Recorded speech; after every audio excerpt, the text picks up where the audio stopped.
home workout for you today. I have to remind myself that it's Wednesday in the beginning of each of these videos, or else I will completely lose track of time. I keep seeing this meme on Instagram, and I don't know if you guys have seen it too, but it says it's like day 970th of March, and I had to stop myself last night when programming and putting everything in because I thought it was March, but today's April 1st, which is crazy. We've made it through March, which didn't feel like it was ever gonna end, and hopefully we'll keep trucking through April. My cat really wants to get outside and be in this video. I decided to film from my house today to do a little change of scenery. Plus, this is where I've been working out at night, doing the Revel workouts and whatever little accessory work I can get in. I know it's super hard to work out at night, and this is actually where I'm gonna be doing the Zoom tonight from. So if you see a big mess, it's just my garage. So I wanted to go over a few movements. I'm not going to go through everything because we are doing the Zoom tonight. And if you would like to be a part of that, please direct message me and I can give you the code. Remember, our Zooms are free. You don't have to be a Revel Strength member there for everyone. So if you feel like you want to be a part of it, DM me and I will get you the meeting code. I've gone through a lot of movements in the last couple weeks. Both the kettlebell swing, the push-up, the air squat, I've kind of hit that to death. So I wanted to go through just a few movements today that you might not have seen before. The plank jack is one of them, and also, what's the other one? Oh, the good morning in our non-equipment version. So just a few, oh, and the side squat.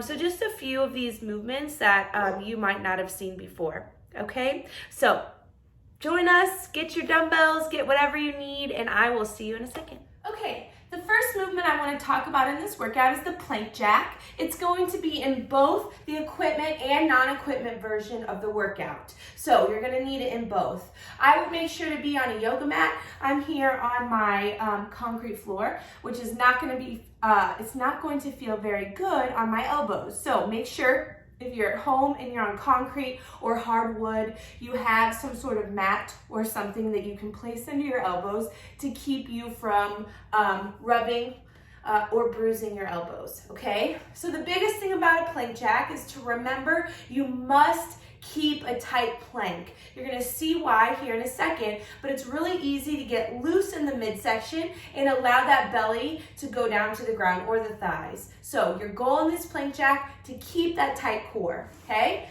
Now, you can do these plank jacks from your hands. Most of us are gonna go ahead and come down on those elbows, whatever feels better to you. In the plank jack, again, you don't wanna let that core drop to the ground. You wanna maintain that good solid plank, out, in, out, in. So 1, 2, 3, 4, okay? That's the plank jack. Think of it like a jumping jack in a plank position. It looks like an easy movement, but it's actually really, really tough, especially if you keep that core super tight. So good luck with that.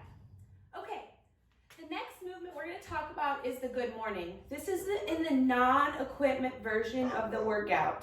The good morning is done without weight. So if you're a normal gym member and usually do a good morning with a barbell, I put it in here because we're going to do it unweighted today. But we are going to have our hands behind our head.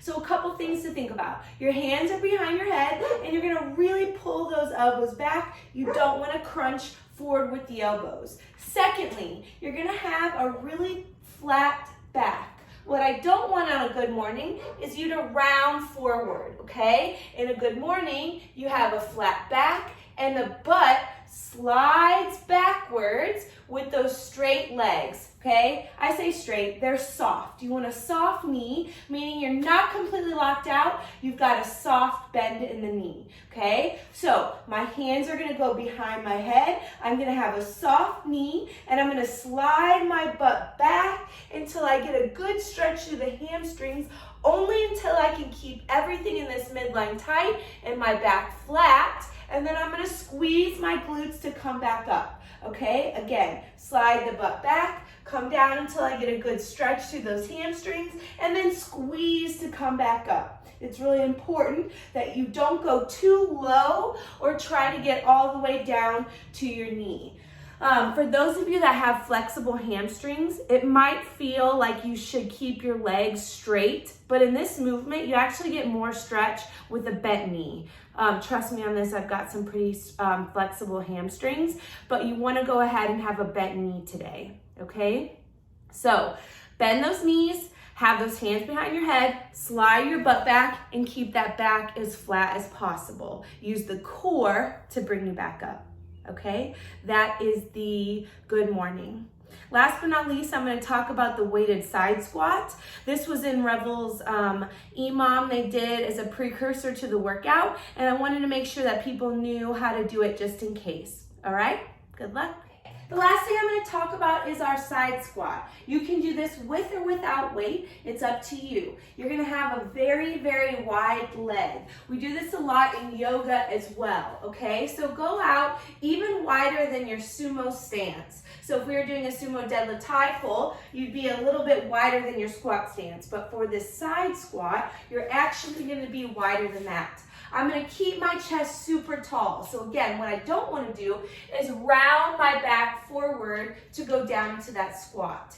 I want you to keep your heel down. So for some of you, you may not be able to get very low in this position, and that's okay. If you can, you're going to get all the way down, keeping that chest tall, driving up through that center, and then going down on the other side. Again, up through the center. For some of you, keeping that heel down might be hard, so you're only going to go down as low as you can while keeping that heel down, okay? If I was going to weight this, I would hold a plate, a dumbbell, a kettlebell, a textbook, whatever you have at home, and I would keep that at my chest. Again, going wide with my feet, coming down to one side, driving up through my heel, down on the other side, up through my heel. Okay, that's the weighted side squat we're going to do today in the EMOM. Good luck.